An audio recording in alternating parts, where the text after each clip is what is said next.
Hello everyone. तो आज हम आपके अपने इंग्लिश बाबा चैनल में पढ़ने वाले हैं सीबीएसई क्लास 10 सिविक्स का चैप्टर नंबर 1 पावर शेयरिंग का सेकंड पार्ट। और अगर अभी तक आपने फर्स्ट पार्ट नहीं देखा तो पहले वो पार्ट देख लेना, तब आपको ये वाला पार्ट और अच्छे से समझ में आ जाएगा। पिछले पार्ट में हमने केस स्टडी देखी थी बेल्जियम की, कि बेल्जियम के अंदर जो डच बोलने वाले लोग थे ज़्यादा थे, फ्रेंच बोलने वाले लोग कम थे, लेकिन उन्होंने समझदारी से काम दिखाया और दोनों को इक्वल इम्पोर्टेंस दी और सब कुछ काम बढ़िया रहा। तो अब हम देखेंगे कि श्रीलंका में क्या हुआ, किस तरह से इन्होंने स्टेप्स लिए, किस तरह से यहाँ गवर्नमेंट बनी और क्या इनका जो स्टेप्स इन्होंने लिए क्या वो वाइज डिसीजन था या नहीं। तो चलो बात करते हैं भाई श्रीलंका की। ठीक है, सबसे पहले हम समझेंगे Sri Lanka emerged as an independent country in 1948। अगर आपके पास नोटबुक है तो प्लीज़ लिख लो 1948 में, जैसे हमारा देश अगर हम कहें आज़ाद हुआ था 1947 को। ठीक है, India got its freedom on in 1947। तो ये भैया 1948 में ये आज़ाद हो गए। ठीक है, जब ये उस टाइम पे आज़ाद हुए तो मतलब इनका इंडिपेंडेंट नेशन बन गया। उस टाइम पे इनकी जनसंख्या करीबन 2 करोड़ थी। ठीक है, जो कि लगभग हमारी हरियाणा की पॉपुलेशन के बराबर है। 2 पॉइंट क्लियर हो गए। पहला पॉइंट क्या बताया, 1948 में ये आज़ाद हुए। दूसरा पॉइंट क्या बताया, जब ये आज़ाद हुए तो कितने लोग थे बताओ, 2 करोड़। ठीक है, पूरा ध्यान यहीं पे रखना। अब आपको जो मैंने पिछला पार्ट पढ़ाया था तो उसमें मैंने एथनिक डिवीज़न बताया था आपको बेल्जियम का। इसमें देखो, इसका जो एथनिक डिवीज़न था उस टाइम श्रीलंका का, उस टाइम 74% लोग, 74% लोग सिन्हाला कम्युनिटी के थे। ठीक है, और सिनालीज थे मतलब, और सिन्हाला लैंग्वेज को वो बोला करते थे। 18% जो लोग थे वो तमिल थे, और बचे हुए 7-8% जो लोग थे वो क्रिश्चियंस वगैरह मतलब दूसरे लोग थे। तो क्या हो गया, 74% कौन सी लैंग्वेज बोलते थे, सिन्हाला बोलते थे, 18% तमिल बोलते थे, और बचे हुए जो 7-8% थे वो क्रिश्चियंस वगैरह लोग थे। इतनी बात क्लियर हो रही है। आगे बढ़ने से पहले तुमसे एक बात पूछूंगा, वो ये, मुझे ये बताओ कि इस डेटा को देखने के बाद वहाँ पे किसका डोमिनेंस होना चाहिए। अब आप कहोगे सर बिल्कुल ओबियसली, जब 74% के साथ जो सिन्हाला हैं वो जीत रहे हैं, उन्हीं का डोमिनेंस होगा। इस चीज़ को इस तरह से और देख लो आप, 74% सिनालीज थे जो सिन्हाला बोलते थे। अब ये जो मैंने बताया आपको कि 18%, यहाँ देखो, ये जो 18% तमिल थे, इस तमिल में एक्चुअली जो 11% तमिल थे, दिख रहा है, जो 11% तमिल थे वो तो श्रीलंका के थे, और बचे हुए जो 7% जो तमिल लोग थे वो इंडियन तमिल थे। अब तुम कहोगे सर इंडियन तमिल श्रीलंका में क्या कर रहे हैं, कॉलोनियल रूल के टाइम पे ये जो 5% जो लोग हैं जो तमिल हैं, जो वो वहाँ पे पहुँचे थे और फिर वो वहीं पे बस गए थे प्लांटेशन के लिए। इतनी बात क्लियर हो रही है। अब दिखाते हैं प्रॉब्लम कहाँ से शुरुआत हुई। मैंने अगर आपको बेल्जियम वाले उसमें बताया होगा तो वहाँ के लीडर्स ने आपस में बैठक की, मीटिंग करी और इस विचार पे आए कि हमें हर कम्युनिटी को, हर लैंग्वेज को सम्मान देना पड़ेगा। लेकिन यहाँ पे क्या हुआ, इन्होंने क्या सोचा, in Sri Lanka Sinhala community enjoyed the bigger majority and imposed its will on the entire country. भाई साहब सिन्हाला कम्युनिटी को लगा, भाई साहब जब हम लोग मतलब अप्रॉक्स 75% है तो हमारी चलनी चाहिए। तो इन्होंने क्या किया, अपनी मेजोरिटी बना ली और अपने नए इन्होंने नियम बना दिए, अपनी गवर्नमेंट बना ली। देख रहे हो, मैंने डायग्राम में भी यहाँ दिखाया हुआ है, जो मोटा आदमी है यानी कि जो ताकतवर इंसान है वो पतले इंसान पे अपनी चला रहा है। ठीक है, आगे चलो। Sinhala community was in the majority so they had form the government. अब जो सिन्हाला कम्युनिटी थी, क्योंकि भाई साहब वो 74% है, उन्होंने इन तमिल वालों को साइड में कर दिया, निकलो यहाँ से, तुम निकलो भाई साहब, तुम्हारा कोई काम नहीं है। और इन्होंने क्या बना ली अपनी, देख रहे हो यहाँ पे, इन्होंने अपनी गवर्नमेंट बना ली, अपने रूल्स बना लिए। क्या बनाए, they made such policies which favoured Sinhala applicants for university positions and government jobs. अब भाई साहब इन्होंने जो गवर्नमेंट बनाई, सबसे पहला तो इन्होंने गंदा काम ये किया, जब गवर्नमेंट बनाई तो तमिल लोगों को उसमें पूछा ही नहीं, उन्हें मिनिस्टर नहीं बनाया। दूसरा, इन्होंने इस तरह का कॉन्स्टिट्यूशन बनाया, उसमें क्या कहा, उसमें क्या किया, इन्होंने इस तरह की पॉलिसीज़ बनाई जिसमें जो सिन्हाला कम्युनिटी के लोग थे, जो सिनालीज थे, जो सिन्हाला लैंग्वेज बोलते थे, उन्हें ही केवल गवर्नमेंट जॉब्स मिलती थी, उन्हें यूनिवर्सिटी में बड़ी पोजीशंस मिलती थी, वो केवल बड़े पद पे जा सकते थे। अगर आपने क्लास 10th में इंग्लिश में नेल्सन मंडेला चैप्टर पढ़ा हो, मैंने डाला हुआ है यूट्यूब में, सर्च बार में लिख देना Nelson Mandela by English Baba, best explanation है वो। तो वहाँ पे भी यही हुआ था, जो गोरे लोग थे साउथ अफ्रीका में, वो जो काले वाले लोग थे उनसे घृणा करते थे, और ना तो उन्हें क्या देते थे, ना तो उन्हें अच्छे मतलब अच्छी गवर्नमेंट जॉब देते थे, ना ही अच्छा पद देते थे। ठीक है, वही काम इन्होंने किया। तो अब क्या हुआ, These steps taken by the government gradually increase the feeling of alienation among the Sri Lankan Tamils।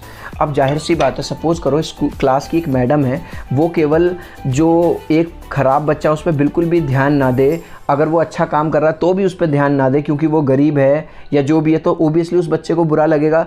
तो देख रहे हो यहाँ पे जो श्रीलंकन्स जो तमिल्स थे वो बेचारे उदास हो गए कि भैया हमें तो बिल्कुल काट दिया गया, हमारी तो फीलिंग्स ही नहीं है, ना हमारी लैंग्वेज को सम्मान दिया गया, ना हमारे कल्चर को सम्मान दिया गया, ना हमें गवर्नमेंट का पार्ट बनाया गया। Sri Lankan Tamils felt that constitution and government policies denied them political rights, discriminated against them in getting jobs and ignored their interest। अब भाई साहब जो श्रीलंका के जो तमिल्स लोग थे, क्योंकि ना तो इन्हें गवर्नमेंट में लाया गया, ना इन्हें यूनिवर्सिटी में कोई अच्छी पोस्ट मिल रही है, ना इन्हें गवर्नमेंट जॉब, तो इन्हें ये महसूस होने लगा कि इन लोगों ने, किन लोगों ने, सिन्हाला लोगों ने, जो सिनालीस बोलते हैं, सिन्हाला लैंग्वेज बोलते हैं, इन लोगों ने हमारे साथ डिस्क्रिमिनेशन किया है, भेदभाव किया है, ना तो हमें हमारे पॉलिटिकल राइट्स दिए, ना हमें गवर्नमेंट जॉब दे रहे हैं, और हमारे सारे इंटरेस्ट को, हमारी फीलिंग्स को, हमारे कल्चर को इन्होंने पूरी तरह से अवॉइड किया है। ठीक है। In 1956, an act was passed in which Sinhala was made the official language. Tamil was disregarded. अब भाई साहब क्योंकि सिन्हाला लोग ज़्यादा थे, 74% हैं जो सिन्हाला लैंग्वेज बोलते थे, अब इन्होंने गवर्नमेंट बनाते ही एक एक्ट पास कर दिया 1956 में। देखो प्लीज़ इसे स्क्रीनशॉट ले लो या लिख लो अपनी कॉपी में, कब आया ये वाला एक्ट, 1956 में। और उन्होंने क्या कहा, उन्होंने तमिल वालों पर बिल्कुल भी ध्यान नहीं दिया और उन्होंने सिन्हाला को यानी अपनी लैंग्वेज को ऑफिशियल लैंग्वेज बना दिया और तमिल को पूरी तरह से डिसरिगार्ड कर दिया।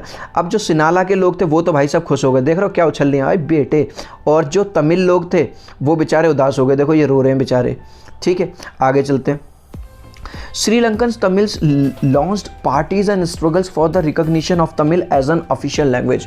अब भाई साहब इनफ इज़ इनफ, अब कितना सा हो गया, पहले इन्हें नौकरी नहीं दे रहे, कुछ नहीं दे रहे, यूनिवर्सिटी में अच्छी पोस्ट नहीं मिल रही, कुछ नहीं मिल रही, इन्हें गवर्नमेंट में नहीं बिठाया, और अब जो बेचारे अपनी जो लैंग्वेज बोलते हैं उनकी लैंग्वेज हटा के इन्होंने ऑफिशियल लैंग्वेज क्या बना दी, अपनी लैंग्वेज को बना दी।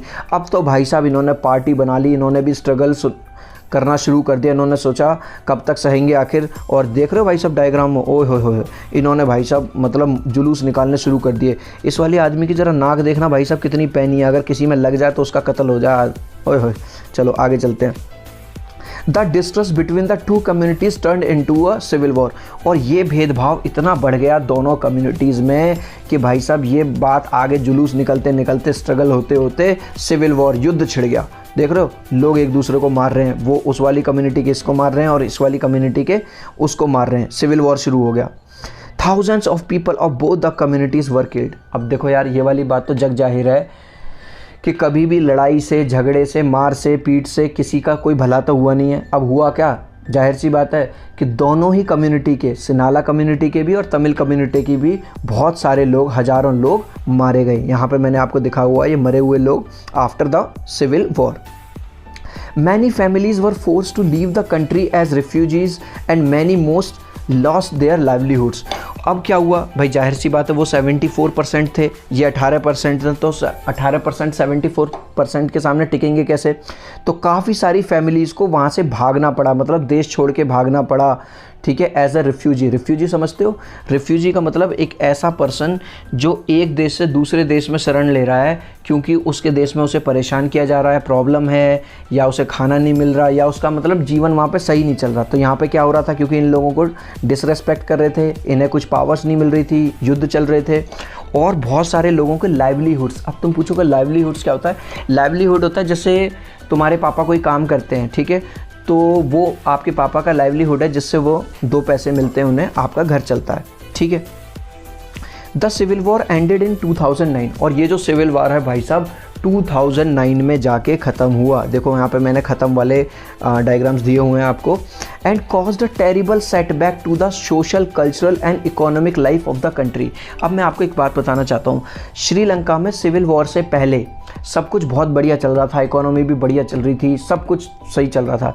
लेकिन अब हुआ क्या, जैसे फॉर एग्जांपल अभी इन दिनों कोरोना चल रहा है, तो कोरोना की वजह से हमारी इकोनॉमी, सारे पार्ट, बिजनेस वगैरह सब कुछ ठप पड़ गए, हमारी ट्रेन, हमारे सब, तो इकोनॉमी डाउन जा रही है ना। तो यहाँ क्या हुआ श्रीलंका के अंदर, इस सिविल वॉर की वजह से, चाहे वो ये मतलब पीछे चला गया, कल्चरल भी, इकोनॉमिक लाइफ भी, और सब कुछ, मतलब बहुत ज़्यादा नुकसान हुआ। अब हम पढ़ेंगे what you have learn from the stories of Belgium and Sri Lanka. अब ये मेरा क्वेश्चन आपसे है, अगर आपने दोनों पार्ट देखे हैं, आपने बेल्जियम की स्टोरी से और श्रीलंका की स्टोरी से क्या सीखा? Number 1, both countries are democracies but they dealt differently with the concept of power sharing. देखो एक चीज़ ध्यान रखना, दोनों जो कंट्री थे वो इंडिपेंडेंट थे, यानी ऐसा नहीं है कि श्रीलंका में आके किसी दूसरे कंट्री ने अपनी टांग अड़ाई हो और उसने कुछ कहा हो, ना, श्रीलंका ने अपने स्टेप लिए, ऐसी बेल्जियम ने अपने स्टेप लिए। तो दोनों ही कंट्रीज़ में डेमोक्रेसी थी, लेकिन दोनों ने अलग अलग तरीके से एक ही बात को, एक ही मुद्दे को वो किया, यानी कि डिफरेंट पीपल डिफरेंट व्यूज़, लोग अलग, नज़रिया अलग। यहाँ पे मैंने एक डायग्राम दिखाया हुआ है। अब ये 2 लोग बैठे हुए हैं एक नाव के अंदर, ठीक है, एक नाव को उस साइड ले जाना चाह रहा है, एक नाव को उस साइड ले जाना। बताओ ये नाव कहीं पे जाएगी?